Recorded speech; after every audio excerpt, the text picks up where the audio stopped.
Good morning from the Heckerling Conference. I'm Susan Lipp, and I'm here this morning with Mike Jones, who is a partner at Thompson Jones LLP in Monterey, California, and also Mike chairs our Retirement Benefits Committee of the Editorial Advisory Board. Mike, we were discussing earlier that you're coming out with a book about how advisors can better help clients who have inherited IRAs. And I think you said it's coming out in May. Can Yes, you tell us thank a you. little bit more about that? Well, first the background. Okay.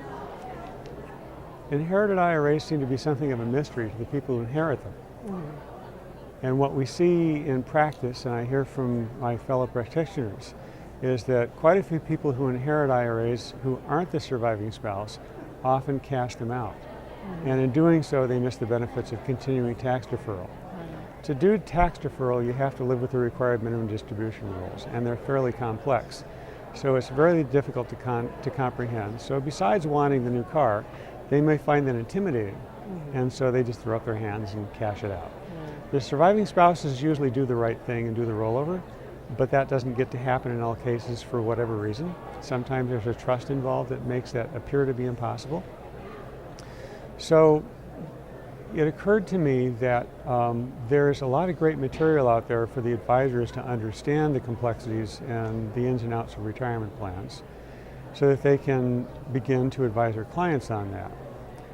What seemed to me wasn't out there was a book that an advisor can give to the inheritor of an IRA and say, here's a fairly plain explanation of how all this works and why you should care.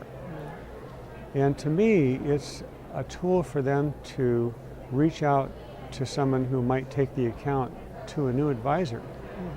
So the idea then is to give them a book and say, let's get together and let's go through it. The book is written to give you the basics, first of all, of why tax deferral is important, and a bit about what IRAs are in the first place and how they work. And then somewhere in there, there's a chapter just for you that tells you how your required minimum distributions work. So you don't have to worry about how it works for, say, a spouse.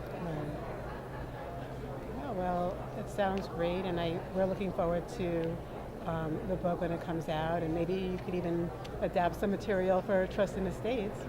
We'll have to talk. I'd love to do that, and it seems to be a growing trend. The baby boomers, my age and older, are getting to retirement, but we are seeing in practice more and more inherited IRAs crop up. So I think the book is hopefully coming in on time. I think so. Well, thank you so much, Thank Mike. you.